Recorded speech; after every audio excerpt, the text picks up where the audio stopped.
not saying immigration will save us. However, if we look historically at home prices around Canada, not just in our backyard, they have gone up, and that's a supply and demand. We don't have enough supply. We have increasing demand, and we have, again, another 190, what did I say, 1.931 million permanent residents coming to Canada over the next 3 years, plus work permit, plus student visa, now that the economy's open back up and schools are back up. So demand's going to be there. We aren't building enough. If you look at the federal government's plan for building, it's not there. They're hoping to build.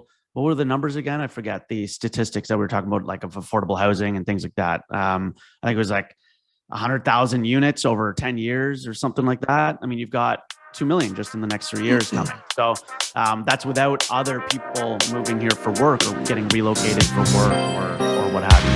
You're listening to the Ottawa Real Estate Podcast with your hosts, Paul Stevenson, David Warren, and Greg Campbell. Let's see what's going on in the world of real estate today. Good morning. Good day. Hello. It is July 12th. It is Tuesday, and we're over halfway through the year. We're feeling good. My name is Paul Stevenson. I'm one of the hosts of the Ottawa Real Estate Podcast. I am a mortgage agent and an owner at Referral Mortgages. And I'm joined today with David Warren, also an owner and a mortgage agent at Referral Mortgages. And we're not joined today by Greg Campbell. Unfortunately, he's currently in Paradise. He is doing a little tour of Canada. And we miss you, Greg, if you're listening. And he will be back next week. Lots to cover today. Lots of announcements coming up. David, how was the weekend? How are you doing? What's cracking? You look frozen on my screen. Weekend was great. I mean, other than phone being completely offline on Friday, which was actually pretty nice. Not getting a single email or phone call. It was a nice Friday, to be honest. Yeah. And then cottage, it was great. Nice and relaxed.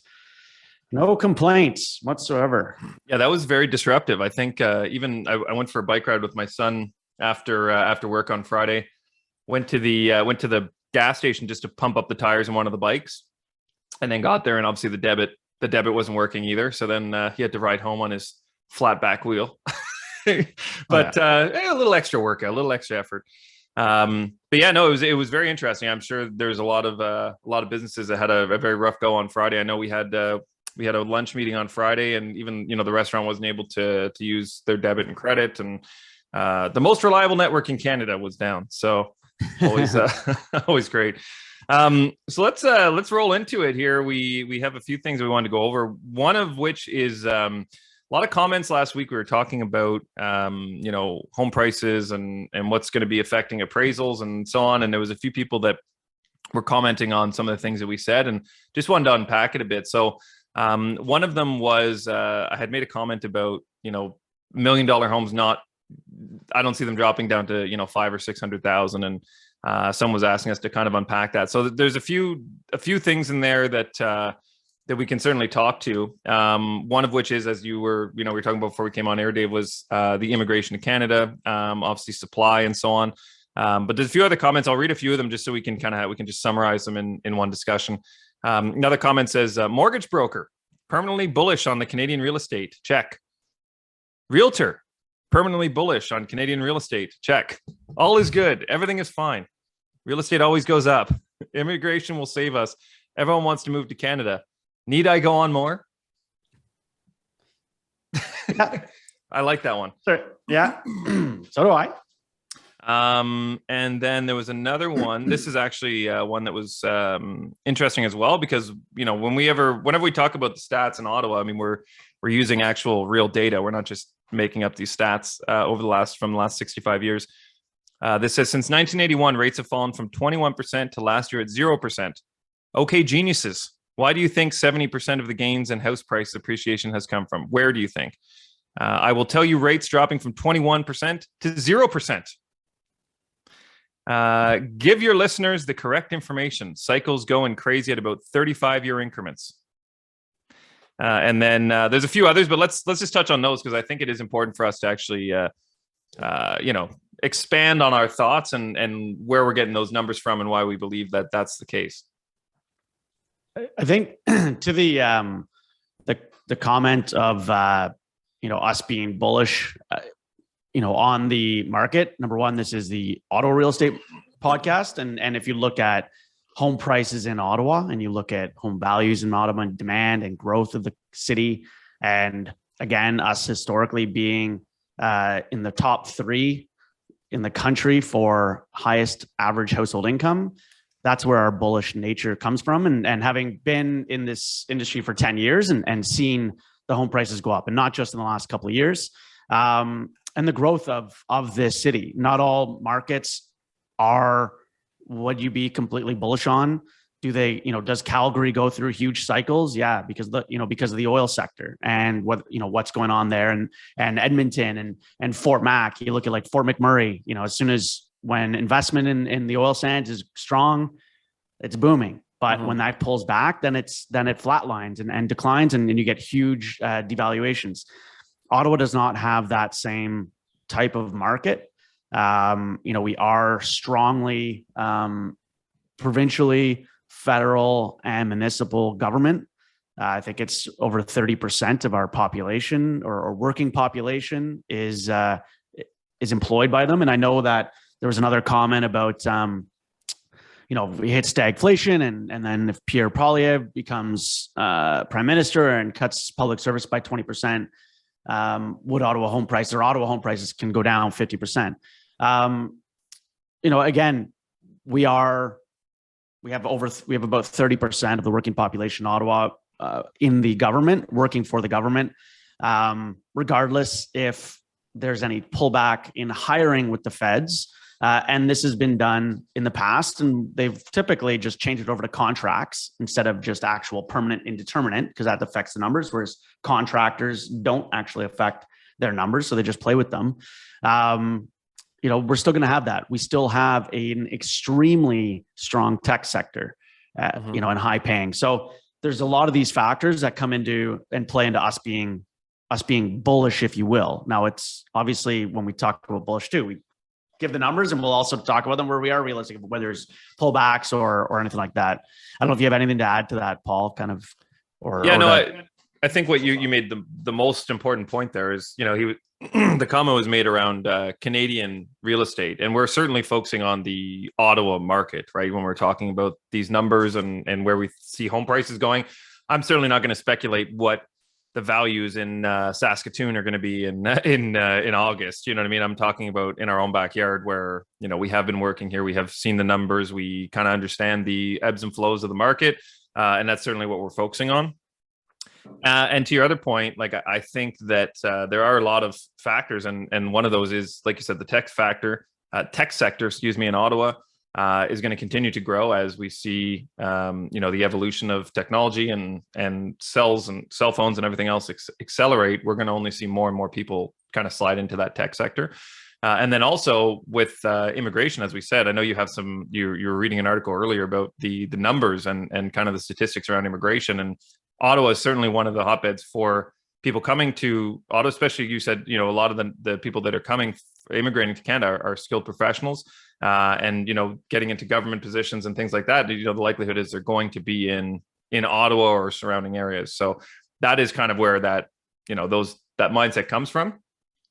Can you comment on that, Dave, about the immigration numbers? Yeah. I think it was 2021 Canada was ranked number 1 in the world for top choices for immigrating. In 2022, again, it's top 10. It's number 1 is top 10 best countries in the world: Canada, Japan, Germany, Switzerland, Australia, US, New Zealand, UK, Sweden, Netherlands. So again, we're number 1 again in that for 2022. And the numbers for 2022. So they announced the plan for immigration. Canada did 2022 to 2024. The Canadian government is planning to admit nearly 1.5 million new permanent residents. So this is not work permits, this is not student visas. This is permanent residents over the next 3 years. So that's 500,000 PRs each year. And the IRCC, so Immigration, Refugee, and Citizenship Canada, they're going to admit an additional 431,645 new permanent residents. And the number of these, a significant number of these, will be skilled professionals. Now, what does that mean? I mean, I've seen it from clients of mine that are on work permit, getting their PRs.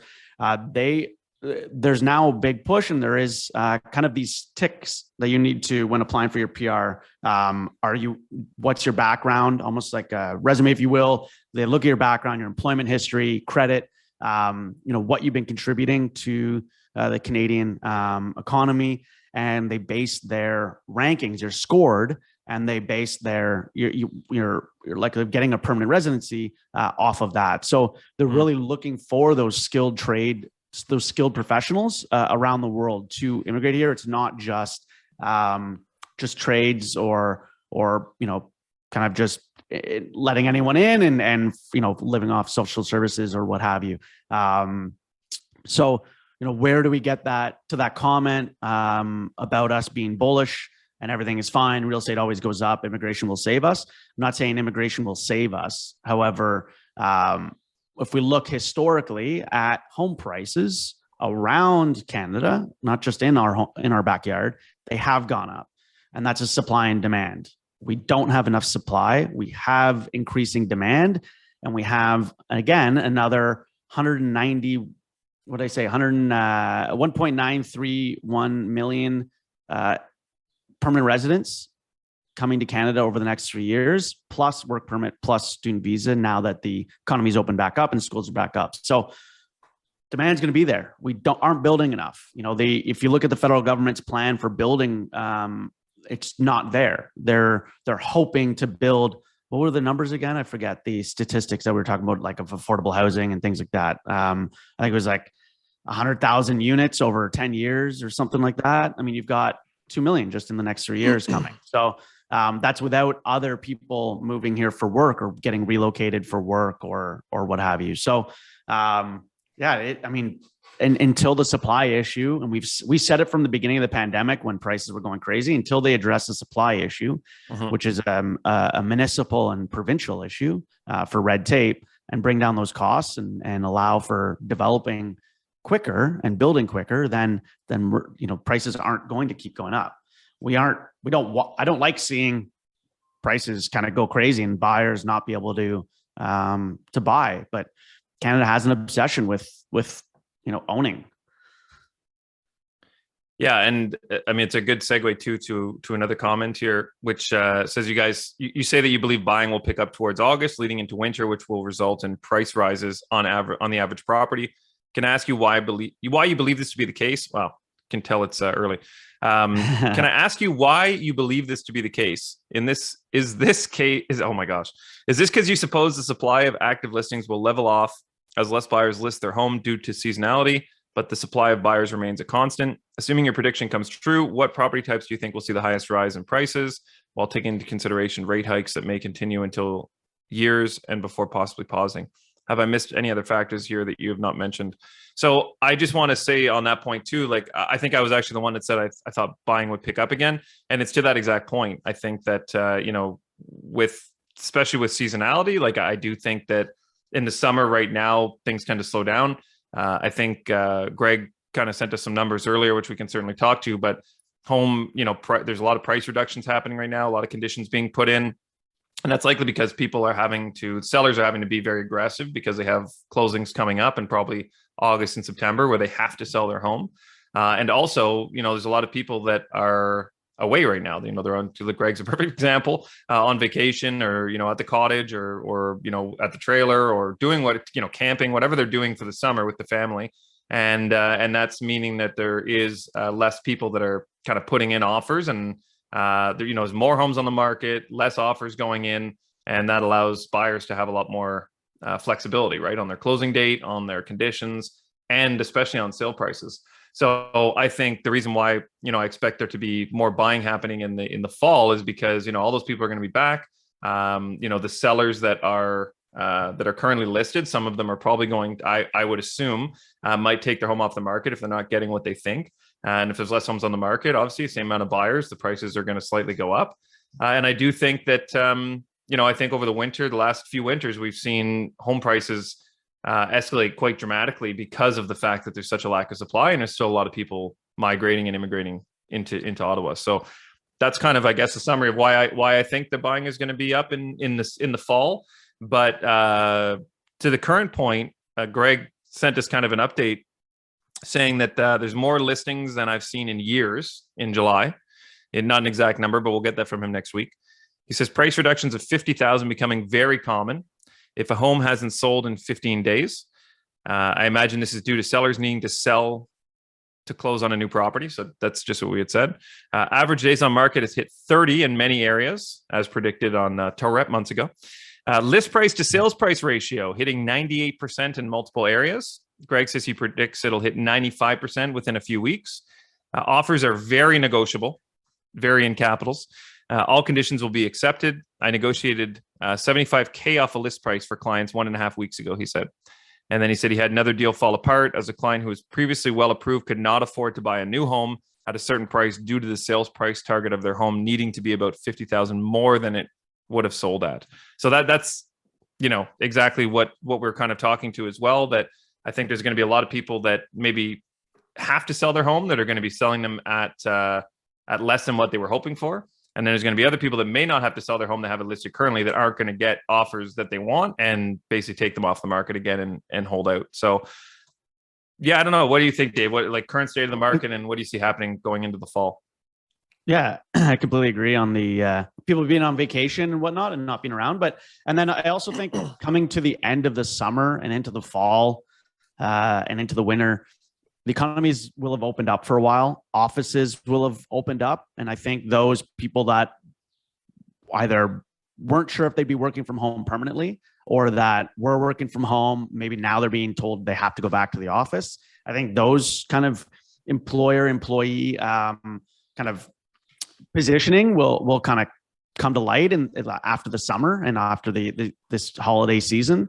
And so you'll get, I think, where some people will be permanently working from home. And so where they've been holding off, maybe, moving for bigger space for their, for home office or what have you, or that they're in a condo looking for a town, that sort of thing. I think that will kind of come to light a little bit. Mm-hmm. And I think that will drive a little bit of that market there. But I mean, like right to your other points and also just people becoming accustomed. Right now, people are sticker shocked on rates. Because we haven't had rates like this in quite a while. And Bank of Canada is about to increase prime on Wednesday, Wednesday, July 13th. Mm-hmm. And so, I think as people become unfortunately and fortunately, used to what the rates are and that, this is like what the rates are now. And this is what I got to pay if I'm going to move, that they, that they'll be more comfortable with purchasing. I think right now people are holding off because it's a little bit of a sticker shock. And then the unfortunate side of that is, hopefully also people that the rise in interest rates do slow down people's buying, because otherwise we're not going to slow down inflation, which is then not going to slow down interest rates. So, there was we keep talking about rates and variable and fixed and all that. And Bank of Canada's put it out there pretty well. Most economists are expecting upwards of a 0.75 point hike on Wednesday. So 0.75%, which will increase variable rates by 0.75. You're directly tied to Bank of Canada. Fixed rates do not change again with any increase by the Bank of Canada. But, we saw last week, even RBC putting out an article that Canada is likely not to avoid a recession. CIBC Capital Markets put out the same, that they're going to see that they're expecting a recession in 2023 and rates to fall shortly thereafter. Mm-hmm. I mean, so what does that mean? We kind of talk about staying the course, sometimes variable and all that, or looking at short-term money for fixed. Again, this isn't just us saying it. We are referencing the people out there and the actual numbers, and people way smarter than us, that are saying exactly that. We're headed towards a recession. In the States, over 75%, as I've said before, investment banks have factored in a US recession. Canada, same thing is happening here. They're baking in and expecting a recession. What happens in a recession? They bring down, that drives down fixed rates and the spreads on bonds, and as well on the Bank of Canada. So it will play a direct impact and bring rates back down. So, what I've been suggesting to people with variable is stay the course. If you want to lock into short term, then for sure, but something to be cognizant of this week. But something I wanted to circle around with as well, because as I comment on it, of us referencing, when we talk about statistics or reference anything, it's not just always our opinion. Kind of going back to Canada's obsession with housing. This is based on the G7 figures that Canada's housing market is the most undersupplied in the G7. So Canada has the least amount of housing units per 1,000 residents in all of the G7 nations. We're at 424 units per 1,000 residents. France being the highest at 540, and the average being 471. So again, what does this mean? That as people keep coming here, as demand keeps going and immigration keeps growing, and the government not building enough, affordable housing or housing for, kind of this middle ground of people as they're moving here, this drives housing, whether that's buy to live in as a permanent, as an owner occupied, or as a rental, because again, there's not the affordable housing being built for people to live in. So it's falling on individual investors and developers to build, and whether that's condos or what have you, people need a roof over their head.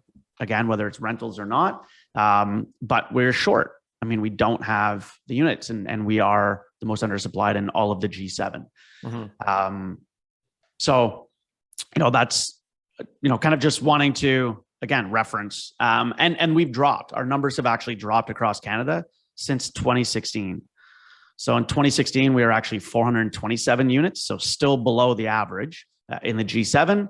And we're falling down to 424. So we're actually dropping and not building enough homes as people come.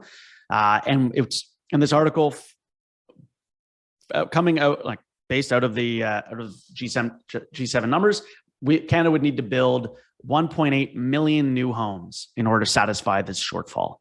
So that's what we'd need to build immediately in order to satisfy this shortfall. I think the federal government last budget was about 100,000, or building 1 million over 10 years, I think it was. So, again, that's kind of speaking to where that drive is going to come from. Why are we bullish? Why are we, bullish on pricing, or, and it has over history gone up.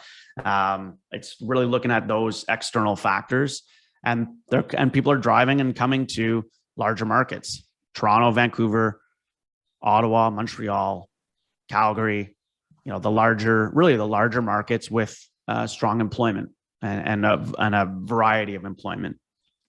So knowing that we're heading in that direction, right? Inflation, I think last I looked, was at like 7.7%. Bank of Canada is talking about increasing rates by 75 basis points. So cost of everything else is going to increase on lines of credit, on mortgages, et cetera, for variable rate clients. Mm-hmm. Why do you, in your opinion, do you think that they would increase it by such an amount, knowing that inflation is so high and knowing that that's likely going to push us into a recession where then rates are going to come back down again? It's all because inflation's based on demand. There's too much demand right now from Canadians for services and product that's what's driving up the prices. There's not enough product. There's high demand. It's increasing those prices. Obviously supply chain issues getting sorted out in some cases, but that improving, but there's still too much demand. So the only way of squashing that demand is by increasing expenses, which then slows the demand on certain services and things like that. Car buying, for example, people won't be rushing out and buying new cars because they are that much more expensive to finance. things of that nature. They'd be waiting a few months. Homes. They'd be waiting a few months anyways for that car. Yeah, no, for sure. Currently. And homes, that plays into inflation as well. And there's, all of those. So they raise the overnight lending rate, which affects that bank prime, driving up those that cost of borrowing as quickly as possible. You increase the cost on a line of credit, student debt, like you said, car payments or mortgages. People won't have as much extra money to spend, even though we did just hit the lowest employment rate. I think it was 4.9% last week, but it's to really to squash that. So I think they should have just done with a 1.5% jump, in June or in May, really just kind of jump it and squash inflation. Mm-hmm. That would have, as opposed to just gradually increasing it. If they really want to put a stamp on it, we'll see how this plays out again, with employment being so strong. I think it'll give it a little bit. I don't think the next announcement is until September, I believe. I think we get a couple months off. So I guess the summer market off. We'll see what over that couple of months, how it goes, but they were expecting inflation to slow a little bit and actually increased on the last announcement. I was reading that there's a lot of people expecting it to even be at just over inflation to be at over 8% for July. But we'll see how this increase, this Bank of Canada increase kind of moderates things and changes. But yeah, I mean, it's not, it's something that we certainly haven't really gone through,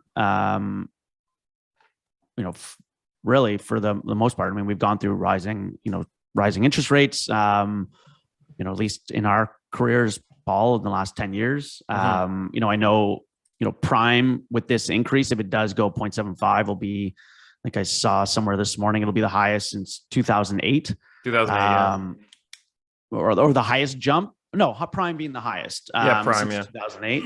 I mean, we'll see. It'll be interesting to see how things go, and how quickly they start to revert back, or whether inflation becomes entrenched and we become so accustomed to these higher prices that everything keeps chugging along. That would be pretty scary as well. Mm-hmm. I don't know. I think I think over the next remainder of the year, it's going to be an interesting time from like an economic standpoint, and how the Canadian economy reacts to it, and the everyday homeowner or renter, and how they can continue to afford groceries or your regular utilities or what have you.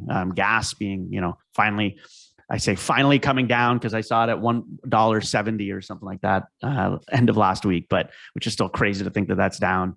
Yeah, Madden, my 11-year-old son was like, "Oh, he's like, gas is cheap again." I'm like, "Oh, what? It's cheap?" He's like, "Yeah, it's just out of 178." I was like, "Oh yeah, very, very cheap, very affordable now. Much better." The next announcement, September 8th. It looks like, from Bank of Canada. So we do have a few months. There is still a lot of I know we talk about it. So, I mean, anyone who's listening to the show would understand, but I was speaking to a newer realtor friend of mine recently, and he was saying, "Oh, I know there's a lot of rate hikes coming soon." And I think there's still that misconception that, based on likely the headlines, rate hikes coming. When the Bank of Canada raises those rates, the fixed rates themselves are not affected by that. So we were talking about recently when fixed rates were going up and clients needing to get pre-approved. We've talked about this before, but anyone who was pre-approved, 2-3 months ago, 100% needs to be pre-approved again, because their pre-approval amount is going to have shifted. But with variable rates, like that rate going up for existing variable rate mortgage holders, it's going to impact them. But for people that are pre-approved, this rate hike actually doesn't change much for them. I mean, it will when they buy their home, but as far as their pre-approval amount, it doesn't change. So he was specifically asking me about pre-approved clients that we had and how this rate hike is going to impact them. So I had to kind of break that down. But I think that's common misconception for most people, is they see, Bank of Canada raising rates and they just assume that's across the board. Like every rate is going to be higher now. And that's not the case. So just important to kind of clarify that. Yeah. No, Yeah. The other thing, sorry, Dave. No. The other thing he was saying was that I was asking about his pre-approved clients, and he said that a lot of them have told him that they're sitting on the sidelines right now waiting, which I know we've talked about. And he was asking me, he's like, what, like basically what are your thoughts on that? And I said, you know who else is waiting on the sidelines right now?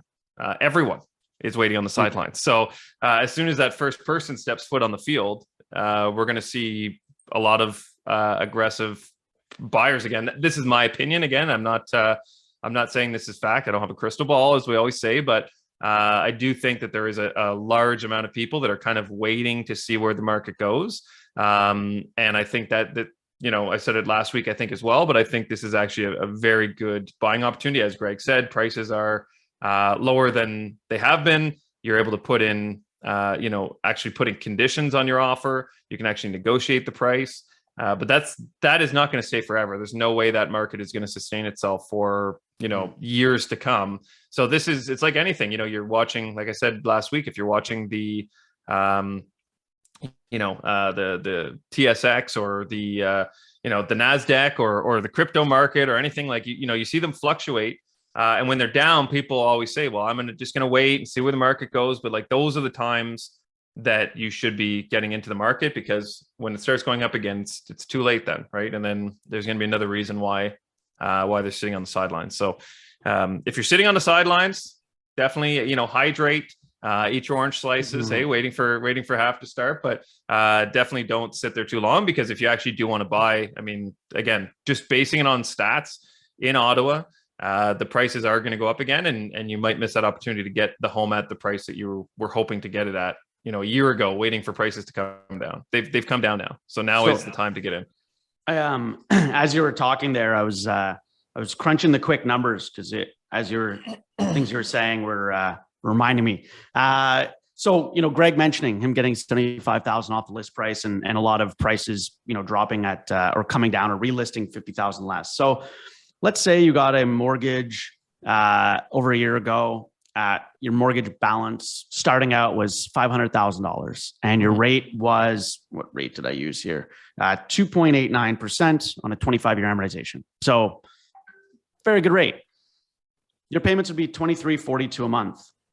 Let's say with that $75,000 price drop, your mortgage is now $425 instead of $500, and your rate is $499. So what you would get a mortgage at right now on a 5-year fixed insured, the payments would be $24.82. It's a difference of $139 a month. So, really to put it in context, that, waiting for interest rates to come down, and like you just said, buyers now coming back to the fold, and that increased demand driving that price up, back to that 500,000, what your loan amount would have been, or higher, that increase of $75,000 or more, waiting for that interest rate to come down. Really the difference is $139 a month. So it's not a significant, there's other components, obviously, to a mortgage payment, principal pay down and interest you're paying and things like that. But if you're looking at needing a home or wanting a home, getting in at a time when there's less competition, you can put in conditions. You might be able to get even more of a deal. Even less, at a lesser price, and even that 75 off in this example. Really, the difference is that yes, your interest rate's going to be high initially by $139.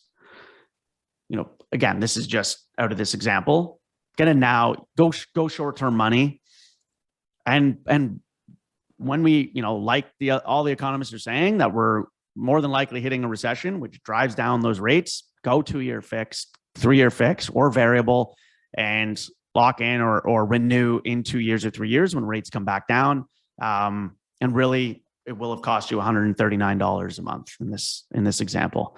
And you will have taken, like you just said, that you will have rode the market on the way up, as demand comes right back to the fold. Yeah, and it kind of reminds me of that. I talked about it. It's probably about a year ago now, but when I was talking about my first home purchase, I bought a townhome. This is in 2011 for 212,000 and sold it 7 years later for 217,000. So it wasn't a market like now where the homes are, going up 8, 10, 15, 20% a year. I made literally 5,000 over 7 years, but because of the principal pay down, regardless, I think my rate was hovering around 4% at that time as well. I think it was 379 or 389 fixed at that time, or it might have been variable. I think I might have taken a short-term fix on that renewal. But now that I think about it, I thought I was permanently variable, but now I'm thinking about it, I'm pretty sure it was a fixed rate. Either way, it was around 4%. And just because of that principal pay down, like you said, Dave, kind of seeing it over the long term, over that 7 years, there was still enough equity in the home to allow me to get the down payment for that next purchase, which was at the time going to be my forever home, so, which doesn't exist, but it's important to just look at the big picture and not think of it as, if you're trying to time the market perfectly, you're never going to do that. And if you're waiting for rates to come down, when the rates come down, something else is going to change. Homes are going to be up, or there's always going to be some factor. There's never going to be a perfect scenario where home prices are low, rates are low, zero down payment. It's never going to happen. So there's always going to be something that is going to be maybe a detractor or something that is going to make you hesitate to get into the market. But again, that's why it's important to take a step back and look at, zoom out a bit, if you may, and look at the big picture and think about why do I want to buy a home? If it's just to have a place to live, it's still going to be better than renting. And if you're buying it as an investment, then as I said, now, if you, again, zooming out, now is the dip in the market that you want to be getting into, because, as home prices increase in value again, you're going to be in a good position. And even if they don't increase in value and they stay stagnant, you're still going to get that principal pay down, and it's still going to become, an asset over the long term. So, well, we're getting notified that we've been talking a long time. So why don't we end it here and leave some content for next week and slide into the mood boost. Let's do it. So let's go with 4 today. I have 4. 2 I think are great. 2 are okay. So we'll start with, I won't even tell you which ones are which. Number 1 here, what is the most expensive fish in the world? The goldfish. The goldfish. Number 2, what is a tree's favorite drink? Root beer. Root beer. Number 3, why couldn't the farmer's horse run? It was stalled. Wow. Wow. And number 4, my personal favorite. Like why would a pig dressed in black never get bullied? Because Batman has sworn to protect Gotham. Wow. Really? Wow. And I'll give you a 5th. My son's. Yeah, please don't end on that one. Please don't end on that one. What do you call a fish with no eyes? Huh?